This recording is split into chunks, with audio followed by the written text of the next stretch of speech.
Bon, bien, on va commencer. Bonjour tout le monde. Je suis Magali Girard. Je suis la directrice générale du SIX. Ça me fait plaisir aujourd'hui de recevoir deux personnes de Statistique Canada pour poursuivre et conclure notre série de présentations sur les enquêtes de Statistique Canada liées à la COVID-19 et la pandémie. Aujourd'hui, on va nous présenter trois enquêtes de Statistique Canada, une qui va porter sur la répercussion de la COVID-19 sur les travailleurs de la santé, une enquête sur la COVID-19 et la santé mentale et une enquête sur la couverture vaccinale contre la COVID-19.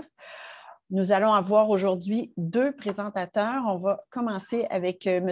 Lafontaine, Bruno Lafontaine. Les deux, Bruno Lafontaine et Isabelle Lévesque, sont du Centre de données sur la santé de la population à StatCan. M. Lafontaine est responsable d'une toute nouvelle équipe sur l'accès aux soins de santé et l'expérience des patients. Et il va nous présenter l'enquête sur les répercussions de la COVID-19 sur les travailleurs de la santé. On va enchaîner les deux présentations, puis ensuite, on va avoir une période de questions. Donc, je vous invite à tout de suite prendre note vos questions. Puis quand on sera à la période de questions, vous pourrez prendre le micro ou la poser. Ou bien, si vous voulez, vous pouvez utiliser la section questions et réponses ou le chat pour poser vos questions. Puis quand on sera rendu à la période de questions-réponses, je lirai vos questions. La deuxième, les deux autres enquêtes vont être présentées par Mme Isabelle Lévesque, qui est gestionnaire responsable des projets liés à la santé mentale et la consommation de substances. Alors, je vais inviter M. Lafontaine à faire sa présentation et à partager son écran. Et je vous rappelle que la séance est présentement enregistrée et sera disponible sur notre chaîne YouTube prochainement. Mais à vous la parole. Merci beaucoup, Magali. Donc, est-ce qu'on m'entend bien? Oui, parfait.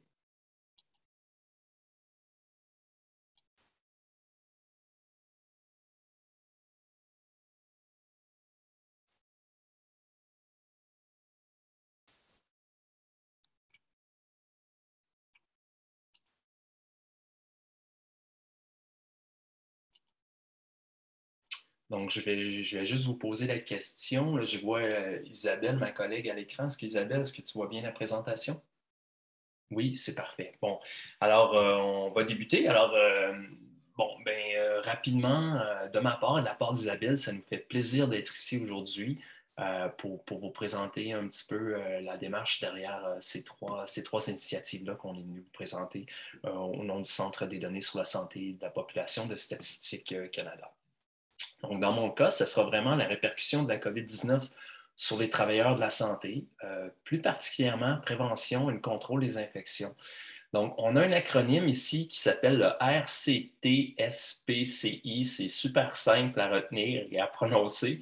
Je suis un peu sarcastique ici, donc juste par souci d'efficience et de fluidité, je vais toujours faire référence peut-être à l'approche participative où je vais peut-être dire notre initiative au lieu de renommer toujours le titre de notre initiative. Alors, je vais débuter dans cette présentation. Je vais vous expliquer pourquoi nous avons créé l'initiative de l'approche participative des répercussions de la COVID sur les travailleurs de la santé en ce qui a trait à la prévention et contrôle des infections. C'était la seule fois que je vais la nommer. Je vais faire une mise en contexte sur le développement de l'approche participative, puis de plus, je vais expliquer qu'est-ce qu'une collecte à l'aide d'une approche participative, puisque c'est un nouvel outil utilisé dernièrement à Statistique Canada. Et enfin, je vais inclure quelques détails concernant la méthodologie et les résultats de cette initiative. Donc, tout d'abord, la mise en contexte. Comme vous le saviez bien, il y a 2 ans, la COVID-19 a frappé de plein fouet notre système de santé. Notre organisation a donc tenté de réagir rapidement en élaborant les projets suivants avec nos partenaires. Nos principaux partenaires, là, c'est plutôt Santé Canada, l'Agence de santé publique du Canada et l'Institut canadien de l'information sur la santé. Le projet dont je vais vous parler aujourd'hui, dont les résultats ont été diffusés le 2 février, donc notre approche participative. Mais de plus, il y a eu des résultats le 16 septembre dernier sur l'enquête sur les établissements de soins infirmiers et de soins pour bénéficiaires internes. Les résultats sur l'enquête de l'accès aux soins de santé et aux produits pharmaceutiques pendant la pandémie, qui, pour leur part, ont été diffusés le 23 novembre dernier. Et finalement, l'enquête sur les expériences vécues par les travailleurs de la santé pendant la pandémie. Et si tout se déroule comme prévu, les résultats seront publiés le 3 juin prochain.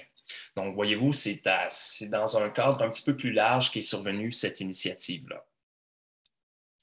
Donc, le but de cette initiative était de comprendre comment la pandémie a affecté les travailleurs de la santé, puis plus particulièrement l'accès à l'équipement de protection individuelle, ainsi que les mesures de prévention et de contrôle des infections en milieu de travail.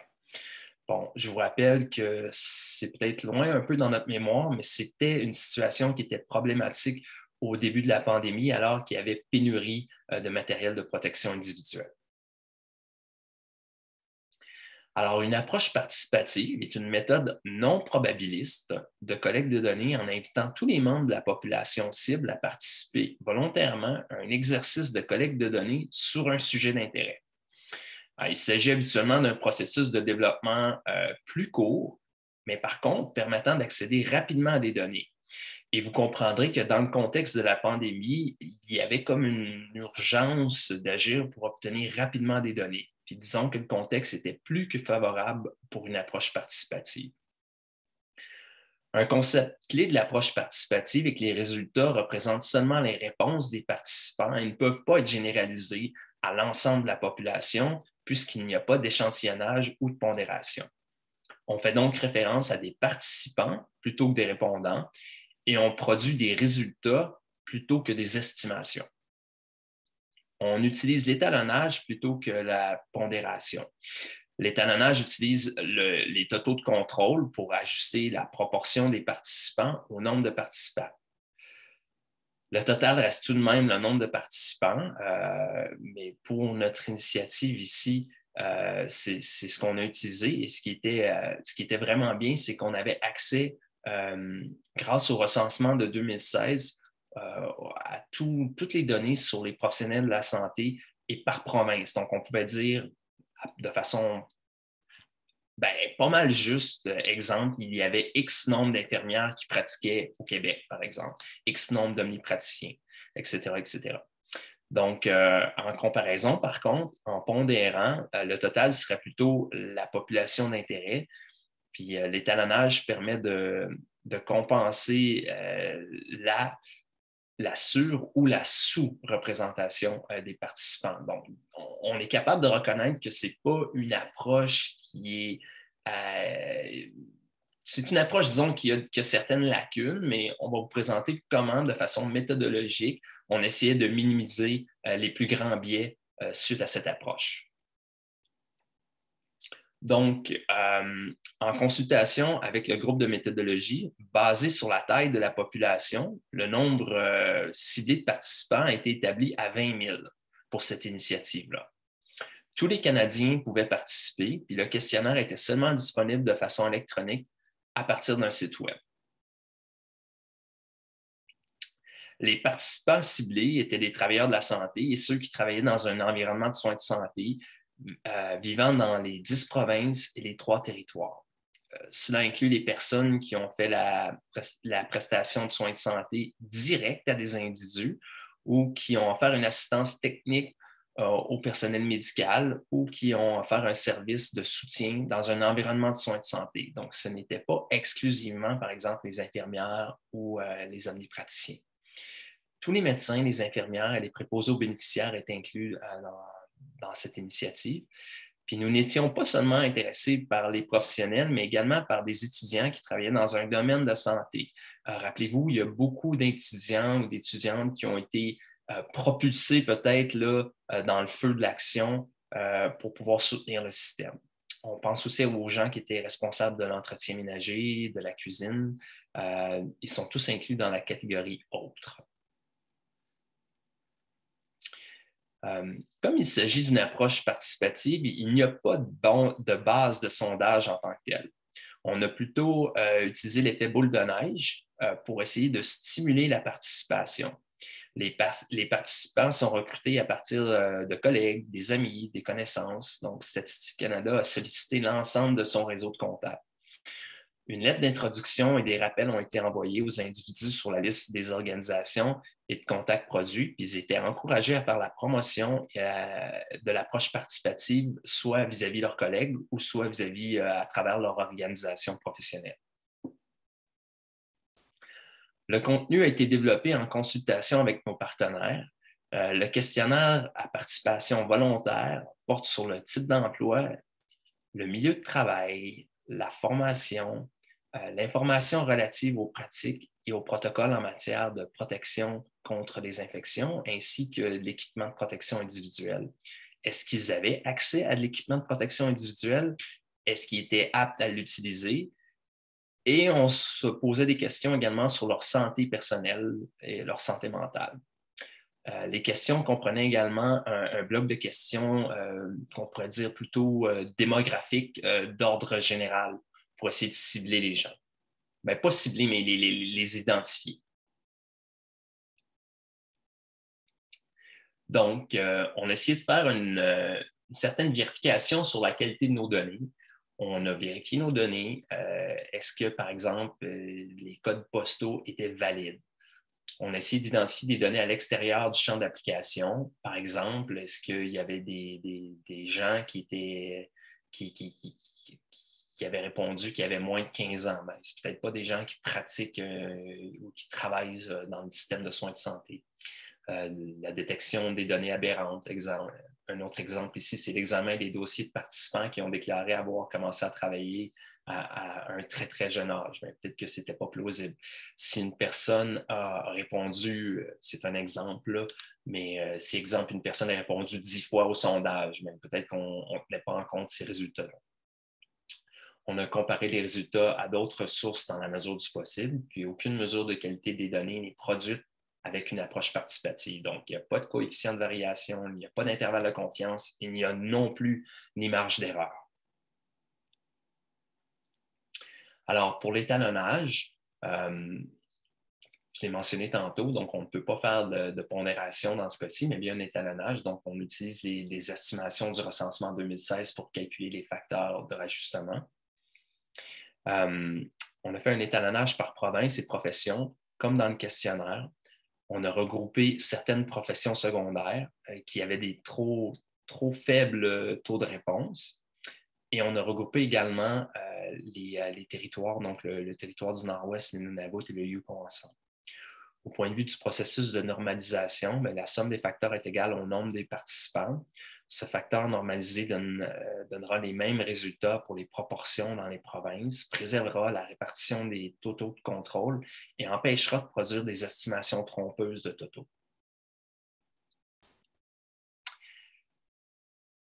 Des différences peuvent être observées dans la participation selon le genre, la géographie et la profession. Par exemple, certaines organisations professionnelles ont promu l'approche participative auprès de leurs membres, alors que ce n'était peut-être pas le cas pour d'autres, ce qui peut avoir entraîné une participation plus élevée pour certaines organisations professionnelles. Donc, on essaie de tenir ça en compte. Un point clé qui est important, c'est qu'avec une approche participative, aucune publication du dénombrement ou total va être faite à la fin. Donc, c'est seulement c'est seulement un pourcentage et on ne va jamais rapporter des pourcentages qui sont soit de l'ordre de 0 ou bien de l'ordre de 100%. Alors, on avait également des lignes directrices de contrôle. Le numérateur doit avoir au moins 10 participants. Le dénominateur doit avoir au moins 30 participants. Aucune donnée d'énumération. On arrondissait les pourcentages. Comme j'ai mentionné, on ne publiait pas si on avait quelque chose de 0 ou 100. Il y a plusieurs fichiers maîtres qui sont disponibles pour les gens qui veulent en faire la demande pour pouvoir jouer, jeter un coup d'œil ou étudier ou essayer de trouver des corrélations avec nos résultats. Et il y a un article en particulier qui a été publié le 2 février dernier, donc la santé mentale chez les travailleurs de la santé au Canada pendant la pandémie de la COVID-19. Donc, en ce qui a trait aux résultats, alors, pour la santé mentale, je pense que pour les 2 ou 3 prochaines acétates, je vais survoler les principaux résultats, mais ce sont principalement d'essayer de décortiquer un petit peu par corps professoral et par rapport à savoir si ces gens-là avaient accès ou non à l'équipement de protection. Et on essayait de vérifier si cela avait un impact sur leur niveau de stress et leur niveau de santé mentale.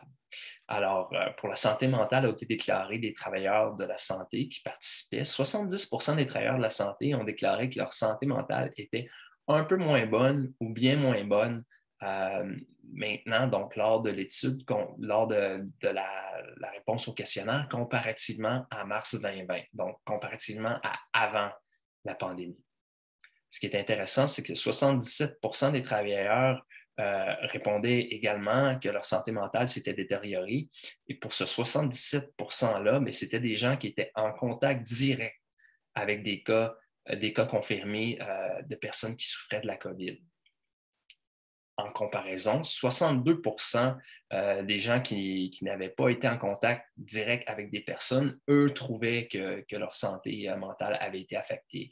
Donc, on voit très bien qu'il y a une grosse marge entre les gens qui ne sont pas en contact direct avec la population atteinte du COVID et les gens qui côtoient ces gens-là, les professionnels de la santé qui côtoient ces gens-là sur une base quotidienne. On décortique maintenant un petit peu par occupation. Donc, 73% des médecins disaient vraiment que leur santé mentale s'était détériorée. 75% des infirmiers ou des infirmières. 63% des préposés aux bénéficiaires. 69% des autres professionnels de la santé, ça peut être les dentistes, les pharmaciens, etc. Et 66% des autres occupations. Donc, des gens peut-être qui vaguaient plutôt à la sécurité des lieux ou à l'entretien ménager, par exemple.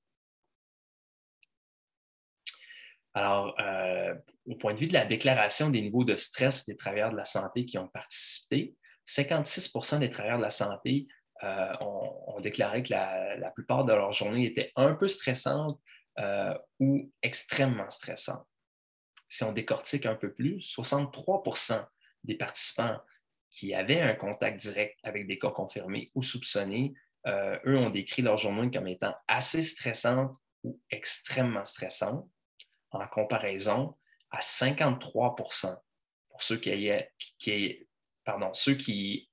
avaient eu un contact direct avec des personnes non soupçonnées de la COVID et 44% des personnes qui avaient travaillé sans être en contact direct avec des gens qui souffrent de la COVID. Donc, on voit très bien qu'il y a une marge entre chacun des catégories. Donc, on passe de 63, 53 à 44.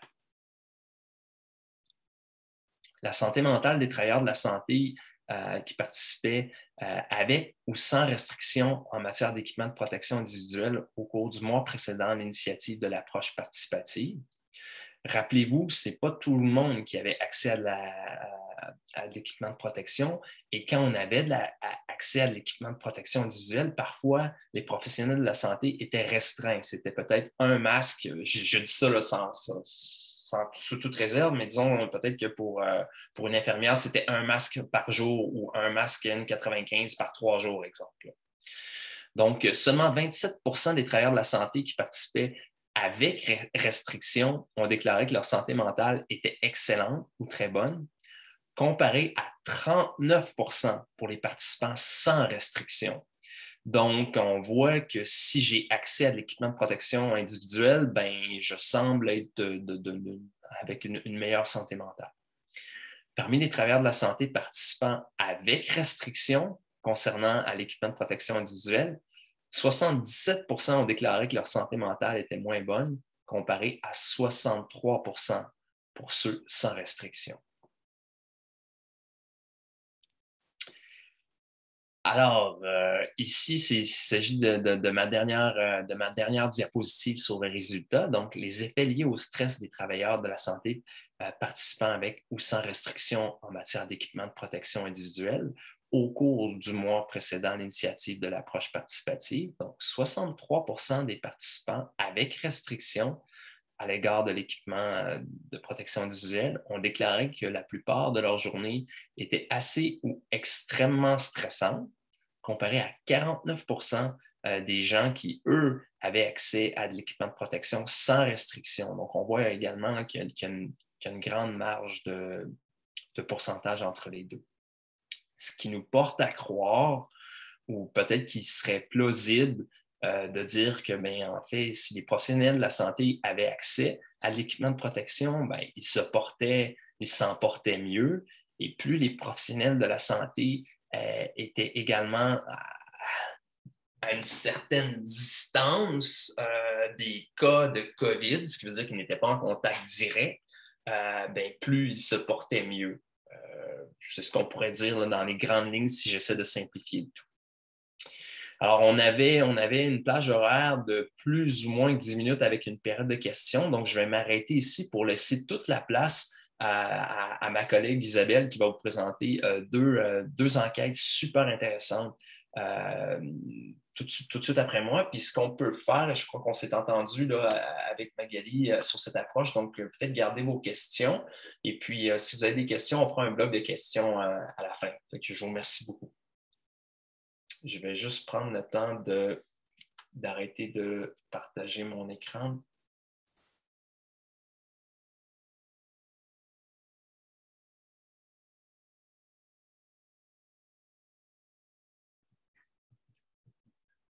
Mais peut-être en attendant, est-ce qu'on veut peut-être poser des questions si les gens avaient des questions comme ça? Puis...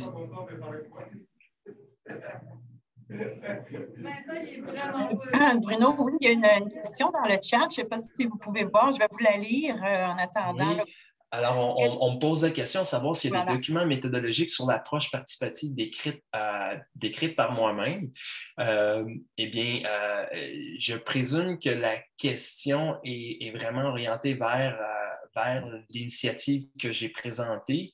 Il n'y a pas pour être bien honnête, il n'y a pas de document de cadre qu'on a mis, qu'on a publié en lien avec cette initiative-là. Ceci étant dit, on se pose beaucoup de questions avec toute l'équipe. On a une équipe au complet de méthodologistes, puis on essaie vraiment de peser les pour et les contre à chaque fois qu'on emploie une telle approche, et à savoir aussi comment on va contrôler certains biais. Donc, oui, il y a ça que l'on fait. Puis si ça vous intéresse, il y a également... j'ai pas le nom de la... Oui, Manon Blackburn. Donc, Manon, si ça vous intéresse, vraiment, j'ai un collègue qui est venu présenter l'année dernière, si je ne me trompe pas, sur l'approche participative. Donc, ce que je pourrais faire, c'est peut-être vous envoyer ou qu'on rediffuse encore la présentation où il fait une liste de tous les biais et comment on peut tenter de les contrôler. Là, je ne vois plus le chat, mais j'espère que ça répond bien, Manon, à votre question. Et ça va toujours être adapté vraiment je ne veux pas utiliser le mot enquête, mais à l'initiative spécifique. Dans ce cas-ci, mais nous, on regardait surtout les professionnels de la santé, donc on essayait de trouver avec le recensement combien il y a de professionnels de la santé par province, est-ce qu'ils sont bien représentés dans nos taux de réponse, est-ce que ça fait du bon sens, est-ce qu'on a une surreprésentation des hommes, par exemple, qui représentent peut-être peu dans un cadre professionnel. Donc, on a fait un petit peu le tour, là. Oui, Mme Blackburn a répondu que ça m'intéresserait beaucoup cette présentation car on est plusieurs à se poser les mêmes questions. Parfait. Alors, je ne veux pas trop jouer avec l'ordinateur pour tout bousiller, mais ce qu'on fera, là, c'est qu'on va, après la présentation, je vais être en contact avec Magali. On va vous faire parvenir les 3 copies de nos présentations et on mettra également l'hyperlien pour que vous puissiez vous référer vraiment à la présentation qui a été donnée par un méthodologiste sur l'approche participative. D'accord? Merci beaucoup, Bruno. Je vais mettre dans le chat mon adresse courriel. Donc, n'hésitez pas à m'écrire si vous voulez avoir la documentation dont faisait référence M. Lafontaine. Là, je vois qu'Isabelle a eu du succès là, avec le partage d'écran. Je vois que tout fonctionne. Je vais laisser Isabelle faire sa présentation. Il est déjà 1h moins quart, puis on a prévu terminer à 1h. Merci, Bruno. Là, ça a été super de répondre à cette question-là pendant le temps. Je vais laisser Isabelle parler, mais n'hésitez pas à m'écrire, tout le monde qui veut avoir la documentation de M. Lafontaine. Merci beaucoup. Puis je suis vraiment désolée pour les petits problèmes techniques. Je ne sais pas ce que j'ai fait de miracle cette fois-ci, mais ça fonctionne. Fait qu'on va y aller avec ça. J'ai 2 petites présentations. Je vais commencer par celle-ci, l'enquête sur la COVID-19 et la santé mentale. Si je vois qu'on manque de temps, en tout cas, je vais laisser Magali décider là, si je continue avec l'autre présentation ou elle pourrait être présentée une autre fois au pire des cas. Donc, la présentation, je vais y aller très, très brièvement. Je vais faire un survol de l'enquête. La méthodologie d'enquête, son contenu. Je vais parler aussi des outils de dépistage qu'on utilise pour mesurer les symptômes reliés à la santé mentale. Je vais parler un peu de la qualité des données, des sources de données qui sont disponibles par rapport à la santé mentale et des produits. Je ne parlerai pas de résultats d'enquête. Donc, l'objectif principal de l'enquête, c'était d'évaluer les effets de la COVID-19 sur la santé mentale et le bien-être des Canadiens. Comme on le sait tous, depuis le début de la pandémie, il y a plusieurs études qui ont été faites qui mentionnent que la santé mentale des Canadiens ou du monde entier a été affectée par la pandémie. Donc, cette enquête-là, qui a 2 cycles en fait, le premier cycle a été collecté de septembre à décembre 2020 et le deuxième cycle a été collecté de février à avril 2021. Donc, ce sont des périodes clés qui peuvent nous aider à nous indiquer à quel point la santé mentale et le bien-être des Canadiens ont été affectés par la COVID. C'est une enquête qui a été menée par Statistique Canada et développée en collaboration avec l'Agence de la santé publique du Canada. Donc, c'est une enquête volontaire. La population qu'on ciblait pour l'enquête des adultes de 18 ans et plus dans les provinces canadiennes et les capitales territoriales. C'est une enquête probabiliste à 2 phases. Donc, on sélectionnait au hasard des ménages pour faire partie de l'enquête dans les provinces canadiennes et les capitales territoriales. Et ensuite, au sein de ces ménages, on sélectionnait une personne au hasard. On avait 2 modes de collecte pour cette enquête. Donc, un questionnaire électronique était disponible sur Internet où les répondants sélectionnés pouvaient se connecter puis répondre aux questions. Mais on pouvait aussi répondre aux questions par l'entremise des intervieweurs de Statistique Canada, donc au téléphone. L'enquête a été stratifiée par province et capitale territoriale, puis on a eu un échantillon de répondants, donc c'est le nombre de personnes qui ont répondu à l'enquête, d'environ 16 000 personnes pour le cycle de 2020 et de 9 000 personnes pour le cycle de 2021. C'est une enquête qui utilise des poids, qui a été pondérée et donc pour l'estimation de la variance, ce qu'on utilise pour ces 2 cycles d'enquête-là, ce sont les échantillons bootstrap. Le contenu du questionnaire, donc c'est une enquête qui est quand même assez longue à répondre. Puis, elle mesure les comportements et les symptômes qui sont associés à différents problèmes de santé mentale, donc la dépression, l'anxiété, le trouble de stress post-traumatique, les pensées suicidaires. On avait aussi des questions sur la pression, sur les parents, consommation d'alcool, de drogue, la violence familiale, la santé mentale en général. Et dans nos questionnaires à Statistique Canada, on ajoute toujours des questions démographiques pour pouvoir faire les analyses. Donc, l'âge, le genre, l'identité autochtone, le groupe ethnique, l'état matrimonial, l'éducation, le revenu. Et pour cette enquête-là, on a rajouté des questions qui étaient spécifiques à la COVID-19. Donc, par exemple, est-ce que votre consommation d'alcool a changé depuis le début de la pandémie? Et si oui, pourquoi? Même chose pour le cannabis. On a posé des questions aussi par rapport au suicide. Est-ce que les gens avaient plus d'idées suicidaires depuis le début de la pandémie ou non? Donc, etc. Il y avait d'autres questions aussi reliées à la COVID là, qui sont reliées aux autres aspects du questionnaire. Quand on mesure les problèmes reliés à la santé mentale, on utilise des outils de dépistage qui sont très, très spécifiques pour la santé mentale, mais qui sont reconnus internationalement. Donc, les outils de dépistage qu'on utilise par autodéclaration sont très utiles pour surveiller la prévalence des symptômes des troubles de santé mentale, des diagnostics probables dans la population. Mais ce ne sont pas des diagnostics médicaux. Donc, il faut faire attention ici. Ça fait juste donner une indication. Évidemment, il y a toujours des limites à ça. Donc, ça peut ne pas toujours indiquer la présence d'un trouble chez une personne. Une fois qu'on a posé nos questions, j'ai donné quelques outils ici. Là, ceux qui connaissent la santé mentale sont peut-être familiers avec ces outils, là, le PHQ, le GAD, le PCL. Ce sont des outils qu'on utilise pour mesurer la santé mentale. Donc, quand je parle d'outils ici, je parle de questions très spécifiques. Donc, une fois que les gens ont répondu aux questions, on regarde les réponses à ces questions-là, puis on fait certains calculs et on applique des seuils afin de déterminer les dépistages positifs. Donc, suite à tout ça, on dérive plusieurs variables qui nous permettent justement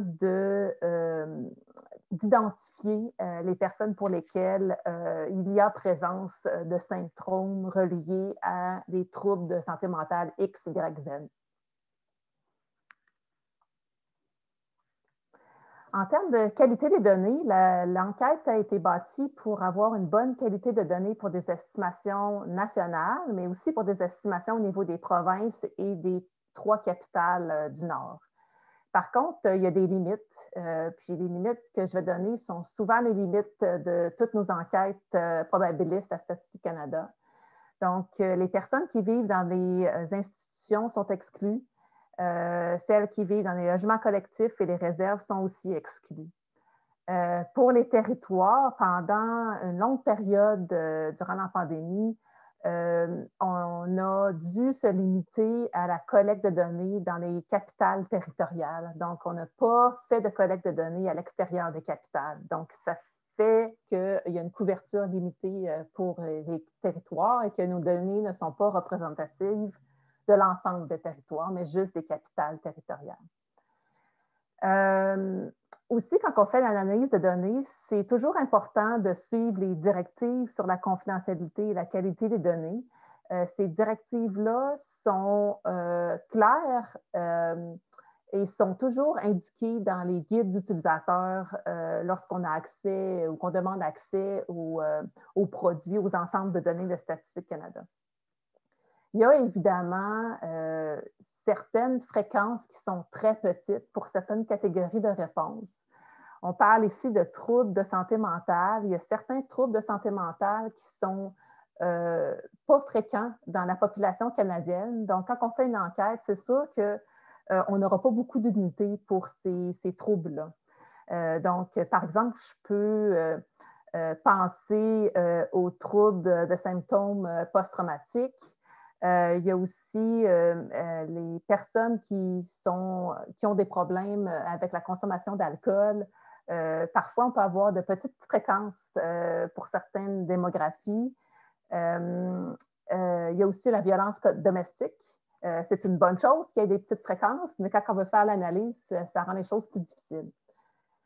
Une chose qui est super intéressante avec cette enquête-là, c'est qu'on a fait 2 cycles d'enquête, puis on peut combiner ces 2 cycles d'enquête-là ensemble pour pouvoir augmenter le pouvoir analytique, parce que c'est 2 échantillons complètement indépendants et ils ont le même questionnaire et on cible la même population. Il y a d'autres enquêtes à Statistique Canada qui recueillent de l'information sur la santé mentale et de la COVID-19. J'en ai nommé 3 ici.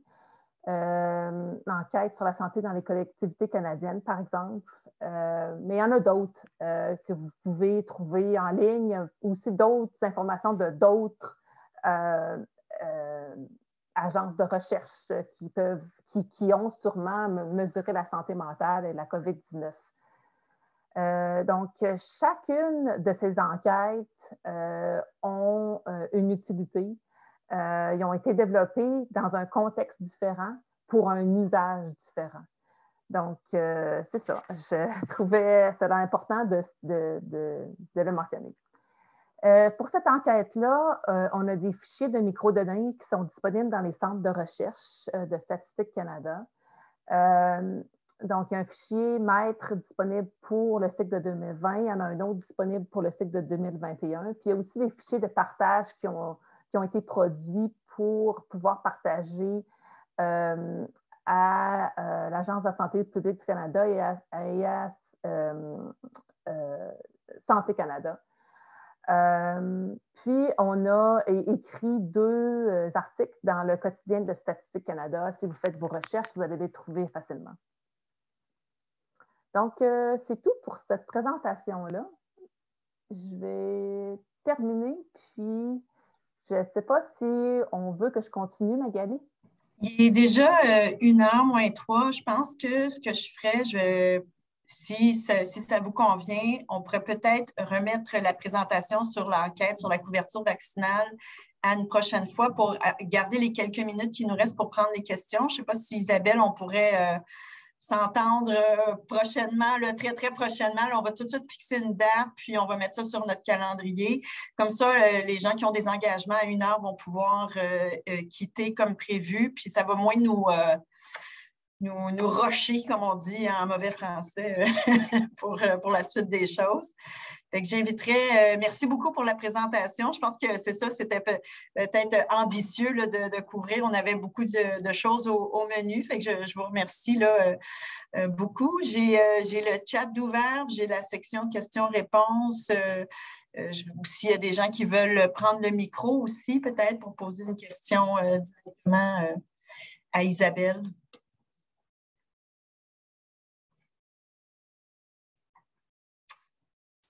Il n'y a pas de questions. Bien, je vais vous remercier à tous les deux, Isabelle et Bruno, pour votre temps. Puis votre présence aujourd'hui. On va terminer comme ça, puis on va peut-être tout de suite s'entendre, Isabelle et Bruno, là, pour une prochaine présentation. On verra selon les disponibilités, vos disponibilités, qu'on va se retrouver.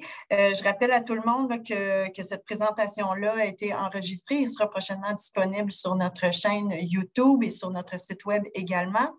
Et puis, quoi d'autre? Oui, donc cette présentation-là va avoir lieu aussi la semaine prochaine en anglais. Et on va dans notre infolettre et sur notre site Web annoncer là, une prochaine présentation là, pour l'enquête sur la couverture vaccinale contre la COVID-19. Je vous remercie beaucoup et je vous souhaite un bel après-midi. Merci beaucoup. Même chose de votre côté. Au revoir. Merci.